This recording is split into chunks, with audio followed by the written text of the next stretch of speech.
Thanks, Minister Pakula, and good morning. So 20 new cases today. 5 are linked to Trinity Grammar. That's 1 staff member, 2 students and an additional 2 household members. So that's 5. 5 more are linked to Miss Frankie's, 2 staff, 1 patron who visited on the 15th and 2 household contacts. That's 10. 3 are linked to Young and Jackson's. All are workplace contacts of a positive case who was present at the pub. That's a small workplace. We're comfortable that we've got our arms around those cases. So that brings it to 13. 3 are linked to St Patrick's in Murrumbeena, 2 students and 1 household contact. That's 16. 2 are linked to Amy Park.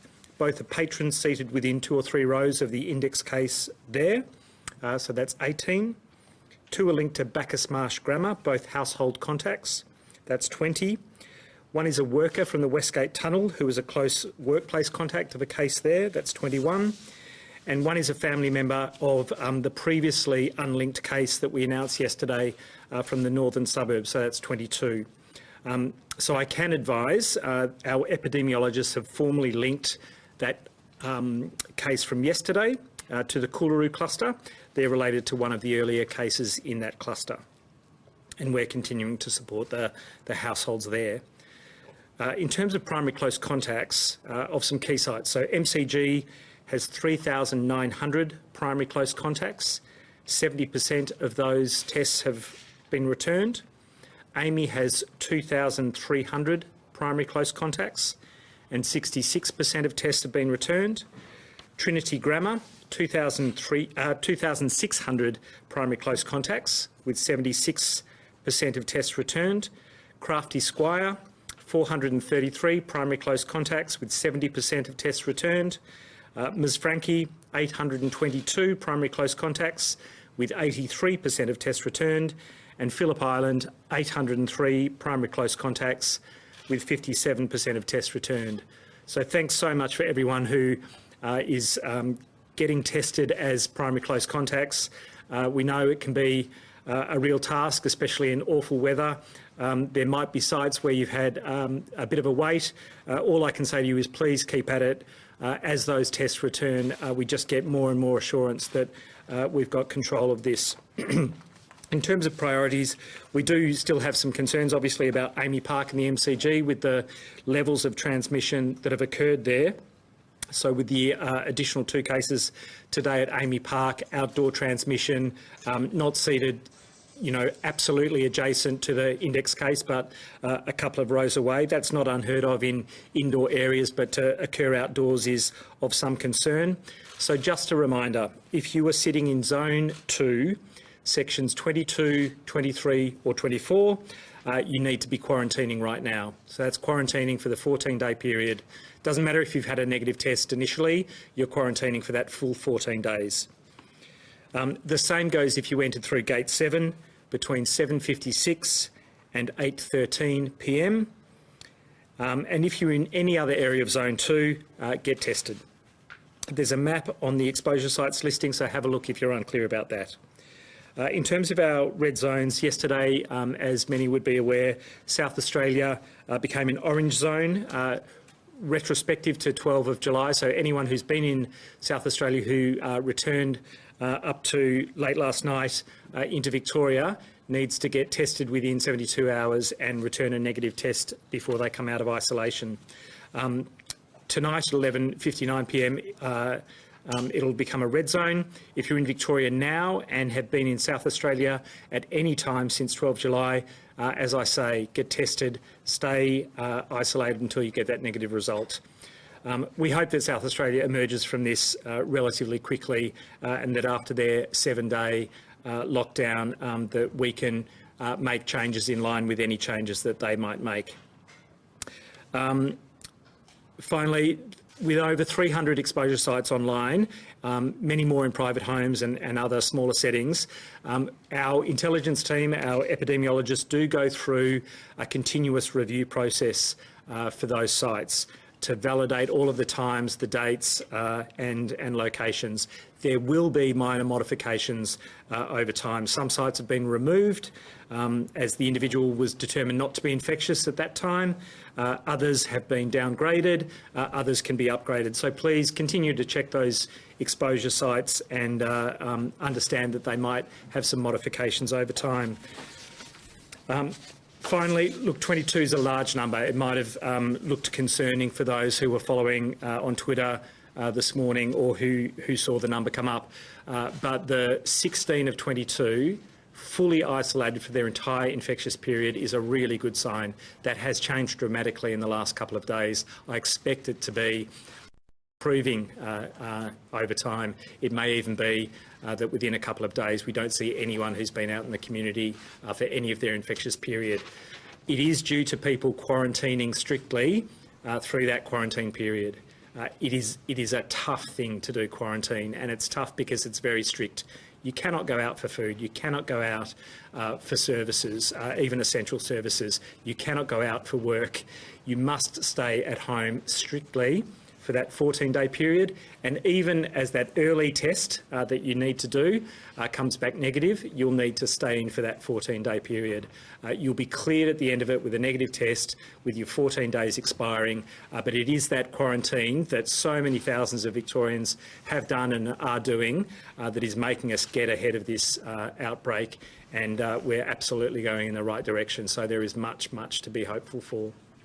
How many people are in hospital and how many are in ICU? I understand there are 5 in hospital and there's 1 in ICU currently. Can you explain, give us any details on about the person who's in ICU? Look, not in terms of their condition, only that they've come from the Barwon Health region. We've just had our highest daily spike in numbers in 10 months now. So I know you don't have a crystal ball, but can you give us any indication of what this means for the remains of lockdown? Yeah, look, it's a big number. As I say, it's a big number. That speaks to Delta variant. Can you imagine what situation we could be in if we hadn't locked down when we locked down? If those 22 individuals were all out in the community, not just for a day, but for their entire infectious period. If you do not lock down, that's what happens. And those individuals pass on to 1 or 2, and in some cases 10 or 15 or more individuals. So even though it's a big number, it is very encouraging to see people their entire infectious period at home. So, you know, I'm confident that this is going in the right direction. I think we're on track in terms of getting control of this. But the Delta variant has made us spike to 107 cases just within a 9-day period, whereas we took a month to reach that in our previous outbreak. You have to be so careful, precautionary and fast with this variant. Do you have any given it was A, outdoors, B, a couple of rows back from the index case, does that give you any hope we'll see crowds back at the footy this season given our current vaccination rate? Well, of course I'm hopeful.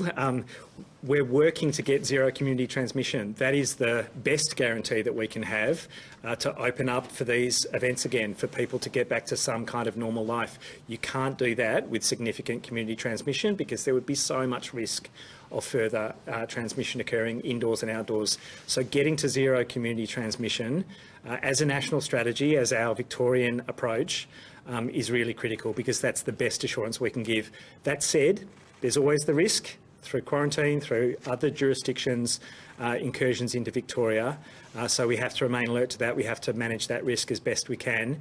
And the real additional measure, as everyone's heard from me so often, is to get those vaccination levels up. So to see vaccines brought forward in terms of supply into Australia is great to see. To see our state vaccination centres vaccinating 15,000, 20,000 people every day is fantastic, and for there to be 30,000, 35,000 Victorians vaccinated across primary care and those vaccination hubs every day is fantastic. There's still some time to go, but you know, we're getting to 50% of those in their 40s. We're getting to above 50% for those in their 60s. We're above 70% for those in their 70s and older. That is great. It'll protect them. it's not enough to drive down the possibility of these explosive numbers occurring if we didn't have the brakes on through a lockdown. Can you talk us through that link with the City of Hume cluster in yesterday's mystery case? Does that suggest that the City of Hume household were out in the community again? Look, it does relate to contact between households. Not everyone in their first interview can recall all of the places that they've been, all of the people that they've been in touch with before or after the lockdown period for essential or other reasons. So we've found that case now.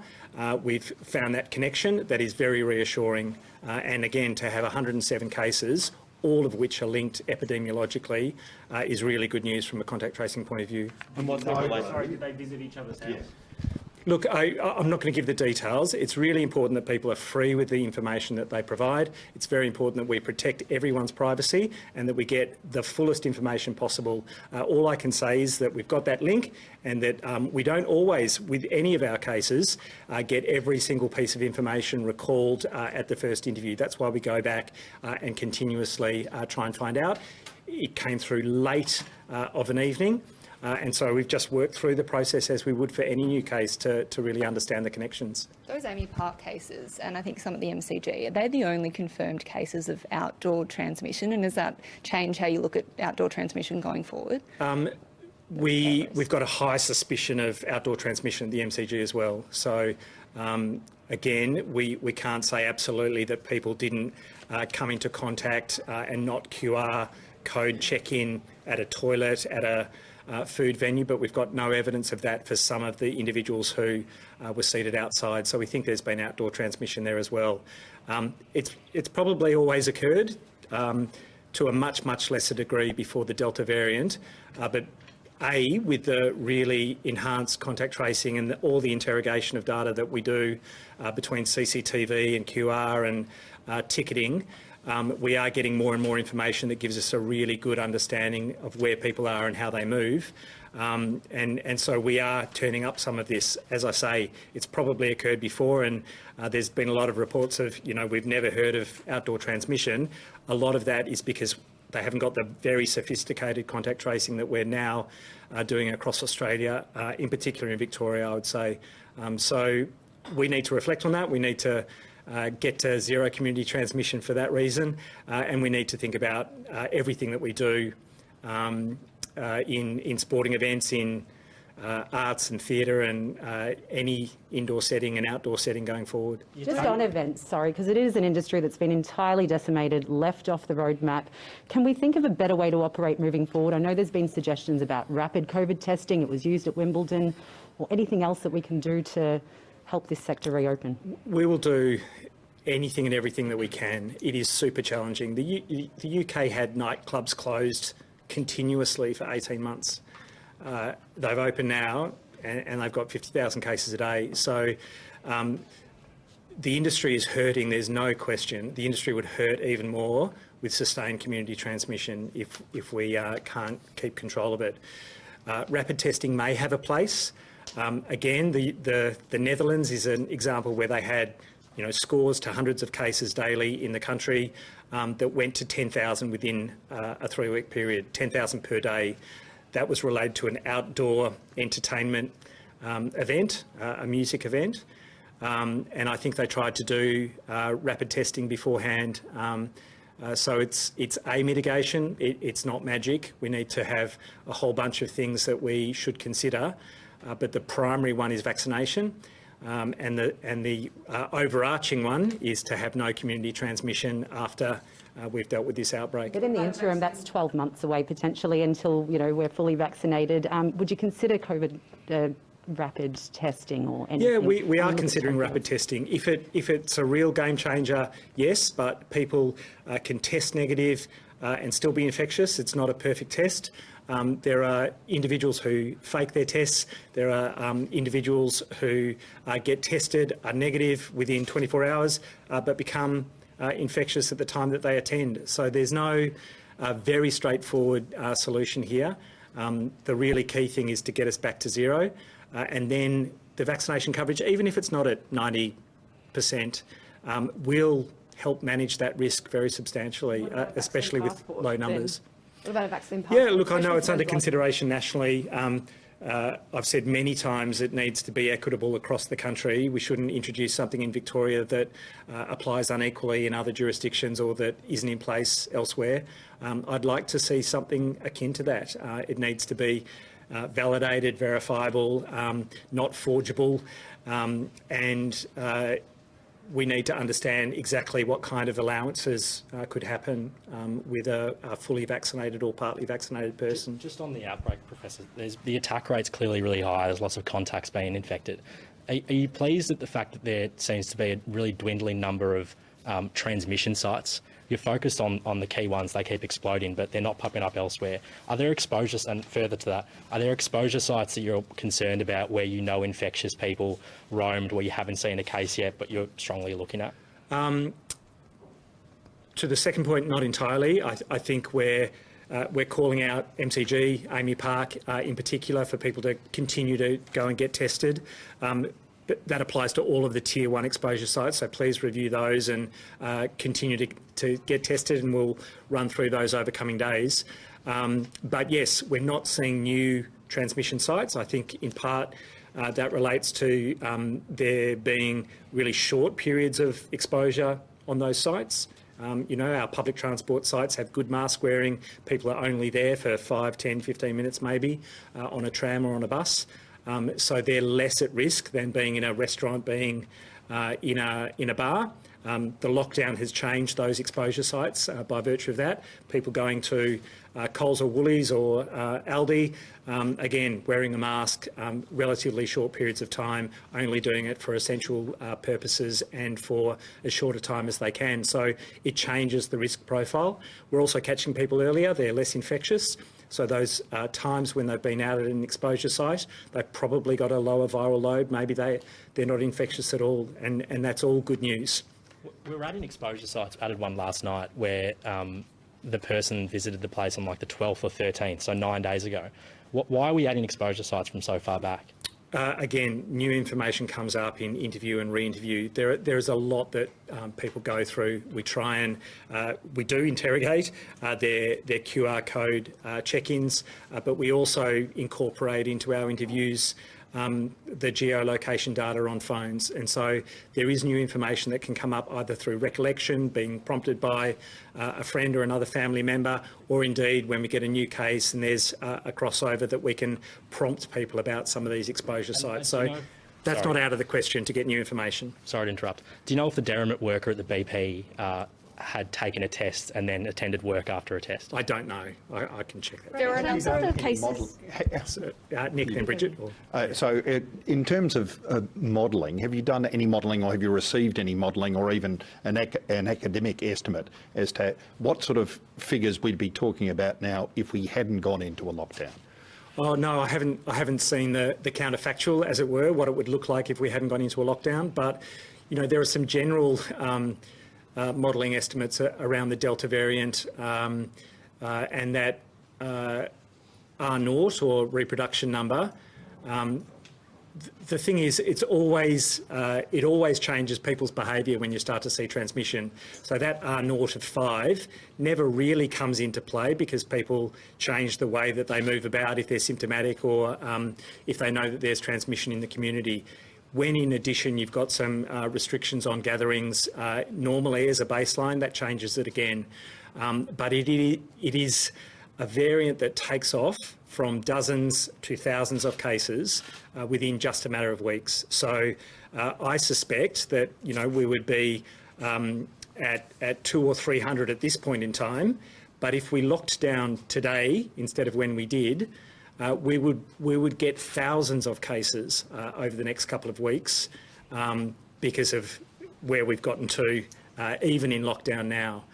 So, you know, it's very hard to demonstrate what you're avoiding, but I think we'd be in a world of hurt, maybe not so much today, but we'd be in a world of hurt over coming weeks if we hadn't done what we've done. Brett, you said, so 22 you said is concerning. Do you think we've peaked, or do you think we'll see even more cases in the days ahead?